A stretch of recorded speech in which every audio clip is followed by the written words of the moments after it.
All right. Welcome, welcome. This is the actor on actor for the role of Ariana. I am Annette Berning, and I'm playing the principal role of Ariana, and I'm here with my wonderful understudy. I'm Colleen, and I'm playing the understudy role of Ariana. Yeah. So we have a few questions that we've prepared for each other about the play, about our character that we are sharing.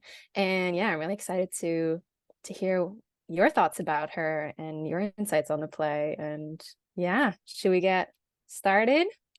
Let's do it. All right. I'll start. What about Ariana do you connect to, and what about her makes you want to judge her? I know you're not supposed to judge her as an actor, but if you Hmm. could, what would you? Gosh, I really like this question because I really did judge her a lot when I first read the role, and I was like, okay, Colleen, take a step back. Um, and then it's funny because when you're able to kind of unravel all the layers that you initially see when you're playing a character, right? Um, and you see them at like their truthful, most human parts. I'm not wording that properly, but um, I just realized all of the commonalities that we actually did have. And then I was like, oh my God, I'm judging her because we actually have so much in common. Starting with, she's very, I don't want to use the word controlling, but she likes to have things a certain way. She likes to, you know, she does like to take control in a positive way, I would say, of keeping things organized, keeping things a certain way, being very detail oriented. And that's very me. I'm like such a tidy person. I need to have my schedule color coded in my phone. It is a little bit wild. So that's one of the more basic things that I think we have in common. I did judge her for doing things like repressing her own emotions and sort of compartmentalizing all of those. And then the more I looked at the way that she did that, the more I realized that I do that so much. Like I will repress things until they just disappear. And I was like, oh my God, I need to really realize that I have so much in common with this character. So yeah, I had a whole moment with that. Yeah, it's funny how in real life also, you meet people and we're all just mirrors to each other, right? And then often the things that you don't like about that person are the things that you dislike about yourself. So, Mm-hmm. yeah, Yeah. yeah. So what were Do you find your first reactions when you read the play? Like you said, you got angry at her, or I but did. Oh yeah, yeah. I was so, oh man, just the way she deals with things is I and in some ways like she deals with things in totally differently than I would, but in other ways we deal with things in a similar way. The repression thing is a similar way. Um what's different is sort of her relationships and the choices that she makes with her relationships, not stuff that I would do necessarily. But it doesn't mean that I can't find her reasoning for doing these things and for sort of putting herself um in this very uncomfortable place, and this very dark place. I can't blame her for it because we all kind of deal with situations in different ways, whether that's projecting on other people, whether that's repressing things. And so I think it's really interesting too to see all the different characters in the show kind of deal with um, these hard situations in very, very different ways. Kenzie's more optimistic. Lindsay's got her set of issues, and then Ariana tends to repress things. I think. What do you? I have a question for you.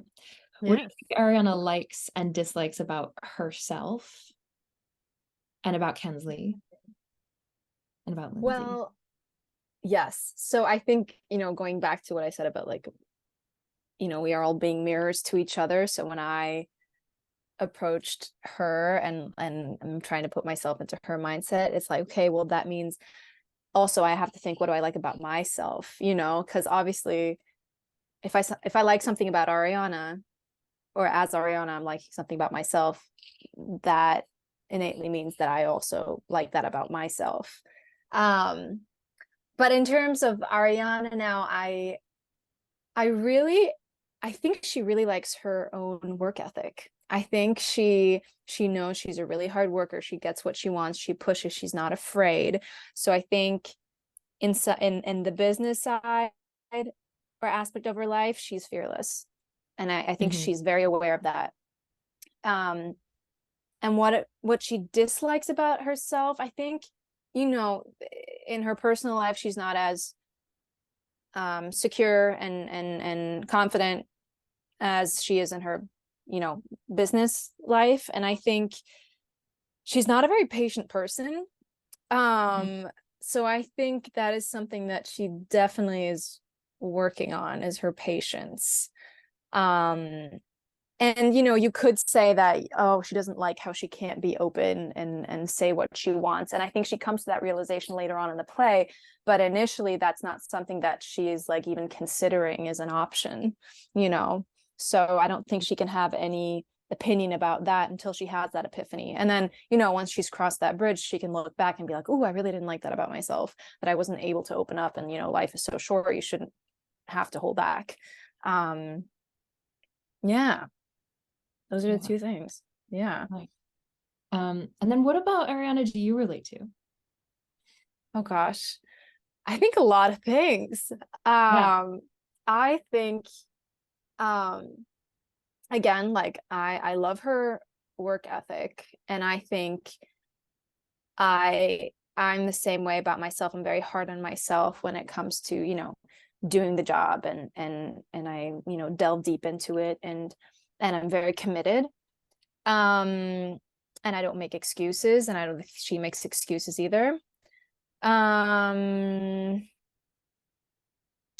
what else? I think, to a certain point, I also like repress emotions, like especially, we talk about grief in this play a lot, and Ariana's not quite able to process that.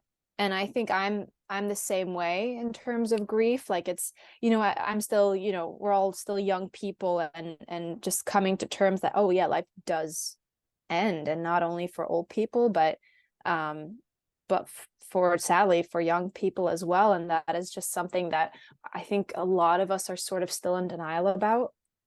And um I think, or I can imagine, like if I had known someone very close to me that died that was my own age, I can't even imagine how I would be able to process that. So I think, yeah, I think in many ways, in terms of suppressing emotions and just like distracting yourself, like whenever something bad happens, you just like divert your thoughts to and focus on something completely else. And I think that's also a very human thing. I don't think only a few people do that. I think a lot of people do that. So yeah, I think, for honestly, Ariana is very relatable to a lot more people than you think. And we can Yeah, judge her all we want, but really when you get down to it, it's like, no, she's human. totally. And I resonate with that. The dealing with grief by just putting your energy into other places. I do think that was really common. Um, Mm. I like the fact that maybe I just like dark themes, but I really like the fact that this play touches so much on grief. And like Yeah. it's like, especially you just look at all the things that are happening in the world right now, and Mm. it's nice to be able to kind of sit at a play and that's why we do it, right? Is just so that the audience can look at this and relate to it and find some sort of like connection to their own grief, even if it's through a story that's unrelated to the things that they're going through. So the Mm. emotion is still there. Right. And even it could be if people haven't experienced grief in their life before, it's a great introduction to it, and like illustrating how people deal with it in different ways, and that's okay. Um, Certainly, this play is a very good introduction to grief. yeah. there's a lot of dark. Definitely. God, on all spectrums. Jesus. Yeah. Okay. So so if the play was real life and you were Ariana in real life, is there anything you would want to resurrect, in terms of her actions or what she says and or things that she does? Is there anything you would do differently to not like redeem yourself, but is there, what do you think Ariana isn't doing that she should be doing? There's a lot of like, and today we talk a lot about like self-care and self-love. And I think for her it spans even more into like self-respect is something that she really, and I think by the end of the play she does make that realization that she needs to respect herself more, but I think it's something that's really one of her biggest flaws is just that she doesn't respect herself. And then you look at in certain ways she doesn't respect herself, I should say. But you look at the ways that she has dealt with her upbringing, or you look at the things that had happened, right, where she was overshadowed by Lindsay in terms of the singing and music career. And I think she just got so used to being put second that then she began to put herself second as a sort of immediate reaction to a lot of things. And so it's almost like a bad habit for her to just do that and to kind of say, okay, well, I'm not this, but I can be her manager, right? So maybe I'm not the singer, but I'm the manager and I can do this and that. And then she kind of sells herself short, right? Because she puts herself and she kind of pigeons herself into this narrow sort of description of who she is when she's like so much more. Yeah, it's a limitation, or the limiting beliefs that every person has, I think. um yeah, okay, so you've obviously been watching our runs and rehearsals, and you've been having understudy rehearsals on your own. What is it when you're sitting there watching um the rehearsals and runs, like what is it like? Do you draw things out? Like, do things inspire you, or does it make you want to approach things in a different way, or approach the play or the character in a different way? What were your thoughts? It's so fun to watch you guys work. And I saw the run of Act One and was so impressed, first of all, with like all of the lines, everything, the blocking, everything was like really solid just for a first run. But yeah, I think it's really cool. It's very inspiring because, even though we're playing the same character, there are like choices that we make that are different, and neither are incorrect. They're just different because we're different people. And a lot of them are also the same. Um, so it's fun to kind of pick out the things that we do the same, the things that we might do differently. And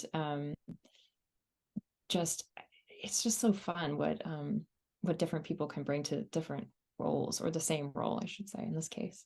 Um, I loved watching you guys. It was a lot of inspiration for me. It was a lot of being able to connect deeper into the script, to actually visually see what's happening and how the story progresses, not only on a page in front of me, but now in like a physical way. So that was really, really fun. Yeah. Um, how has the rehearsal and analysis process been for you so far? Is there So any? gosh, we started rehearsals, I believe, in August. Yeah. And I personally, I love table work. I love, you know, intellectualizing it and then bringing it to life, because I really believe that knowing is doing, and the more you know about your character, um, it just automatically physically will manifest. And so I really, really appreciate the process of, us having the space to do that. And usually, when you're in a play or a musical, whatever, a New York time is money, and they scrunch the rehearsal process into like maybe 3-4 weeks, and then on opening day, you're just like, ah, what are we doing, you know? And then you, but then that's also the magic of it and the beauty of it. But now we really, you know, get the chance to feel like incredibly confident in what we're doing by having this time. And it truly, it's a luxury because I mean, it's again, it's New York. You don't get the chance to do this very often. So yeah, that's been the process so far. And it's yeah, like I said, it's a luxury. Yeah. And I love that about the more table work you do, it's like the physicalities just kind of come to the character. It's like you don't even really have to think about it. It's the more you know, the more or just the easier it is to walk on stage and be like, oh yeah, this is what she would do. This is how she would sit. This is how she would walk. Right. And the longer Yeah. you're with a character, the more you become her as well in a way. I mean, I'm just thinking about, you know, if you're in a play for that runs for a year, like more and more, or I'm thinking about people who have been on TV series or TV shows for like seasons and seasons. Some people have been on a show for 20 years. And it's like that becomes you. And the longer you're in it, the more that just becomes part of your identity. And I think the longer we're sitting now with these characters, it's again a luxury. I think that's like theme of the day. Where yeah, you get to know the character more and it just becomes more a part of you both physically and mentally and yeah, I think it's just a huge awareness thing too. Totally. Yeah. Yeah. Um have you ever understudied before? Like what is the process like for you? Are you tackling the play and the character like in a different way? Do you have a different approach to it because you're understudying or what is it like? It's a good and interesting question because I've never understudied before. I'm extremely nervous. I think I'm more nervous understudying than I would if I actually had just the role and was just doing it every night because you know you're like on call, you got to be prepared just as if you were on like on every night, but you don't like we haven't gotten quite as many rehearsals, so it's a lot of self work. Um, and so it's always fun and interesting to dive into the characters, but I do feel a little bit more pressured. um, but every time we go to a rehearsal, it's funny because just watching you guys do that first run of Act One, I sat down for our rehearsals and we were blocking everything and we were feeling it out. And I realized how much I actually did absorb just from watching and reading and doing my own stuff. Where it kind of fell into place in a very surprising way for me. Um, and maybe it's just because I'm like itching to rehearse and like itching to be on stage again because it's been a long time since I've been on the stage as well. So really I got to that first rehearsal and I had had a long day. I like went to work. I had like the subway was the subway. And so, you know, I get to rehearsal when I get to rehearsal and not on my time, on the MTA's time. Thank you very much. And I thought that I would be so tired by the time I got there. I was like, oh man, it's a long rehearsal, it's all this. But I sat down with the rest of the understudies and we started going into the script and the blocking and everything. And I like got this, like, it's as if I had just taken like an espresso shot. I was like, oh my gosh, I am so into this right now. And so that was kind of surprising. I was like, I don't know. I just thought that it would be so much more run down. And the more I work on it, the more I just want to like eat it up. Yeah, it's been stressful in the sense that I really care about all of this and I feel that weight of being equally responsible for this character. But at the same time, it's really exciting and I feel very lucky to be able to portray her at all. Yeah, no, I'm so excited to see your version of her as well. Like I cannot wait. And yeah, like you said about, you know, that's what happens when you do what you love. It gives you so much energy. Like you can be living off of 1 hour of sleep and if you really love what you do, like you can put in the 80, 90 hours a week, you know, it's because it gives you that energy, you Yeah. know. Do you have a favorite scene in the play? Oh gosh. I know it's such a hard question. I know. I think I'm in between two. Um one is, I mean, I just adore any interaction that Ariana has with Jessa. I think it's the most hysterical thing. Yeah. And I love playing that too, like being the, you know, the bitchy, I don't not want to say like older sister, but sort of, she still has a lot of power, but you don't like her, but you still sort of have to please her, but at the same time be a little catty. So I just Mhm. love, I rarely get to play characters that have that side to them of the cattiness. Like I always usually get put into like, the sweet character, or like, Anjana. I'm like, no, let me show some other colors here. So I really enjoy that, of being able to dive into a whole nother side of playfulness. And gosh, what was the other scene? um I mean, the cattiness goes hand in hand with also the scenes with Stella, which I really enjoy, like the meet in them. I think, and this is going to sound really depressing, but I really enjoy the scene in Act One where, God, I hope this isn't spoiling anything. I Where think I know what you'd say I too. I One of mine too. know. Well, you can bleep this out if I'm breaking any rules here. But where Ariana breaks the news about Kensley's death to Lindsay, because I think it's just so beautifully written, because not a lot has to be said. Like, it doesn't have to be this huge melodramatic like speech of like, oh, I'm so sorry, and I think it's just the way it's put so simply with so few words is just, that's all you need. And no matter what, we all feel it, and that's just the impact of what, number one, the arc of the storyline can do to you, and just like the simplicity of our emotions. It's, so Yeah. yeah. How No, about you? Do you have a favorite scene? oh man, yeah, it is a hard question. Um, I love when Ariana has that moment with Kensley,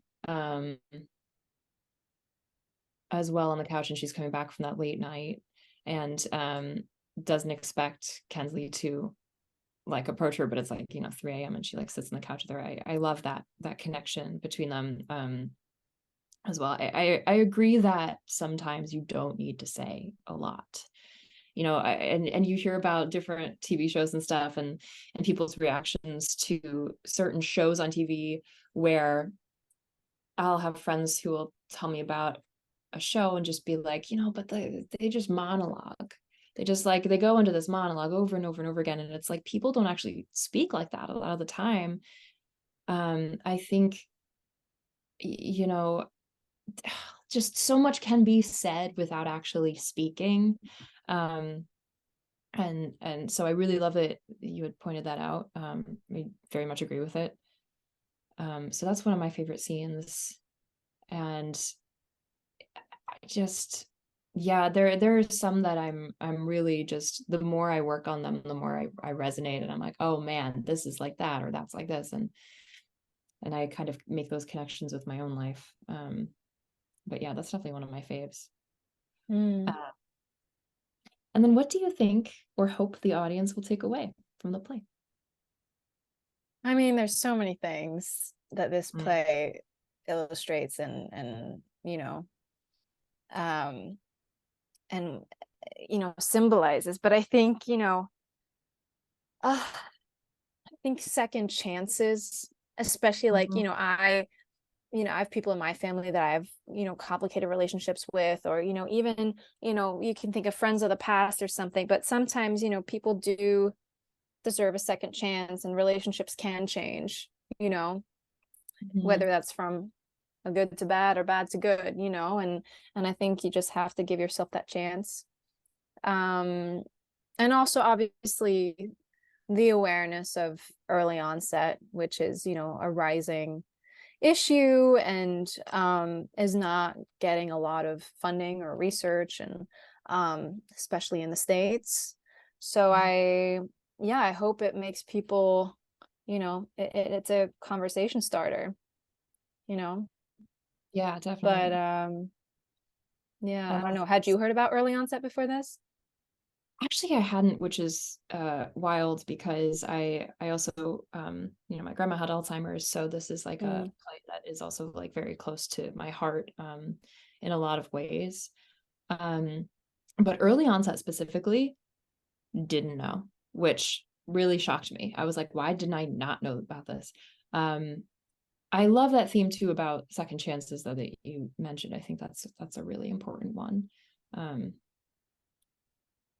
yeah, just like just good stuff. It just gets so deep. There are just so many layers that you could go into, and you can pick out so many different themes and so many different takeaways. Um, the importance yeah. of just family too, and just really being there for each other, no matter how much you piss each other off. It's like family is always there. Yeah. Yeah, it's true. Yeah, that's beautiful. I think I've asked you everything that I have on my list. Do you have any more questions or concerns or How about you? Any concerns? Um, that's the nitty gritty. So everybody, thank you for joining us for Actors on Actors. Please go to shadowsoftheplay.com and get your tickets. Yeah. Yay.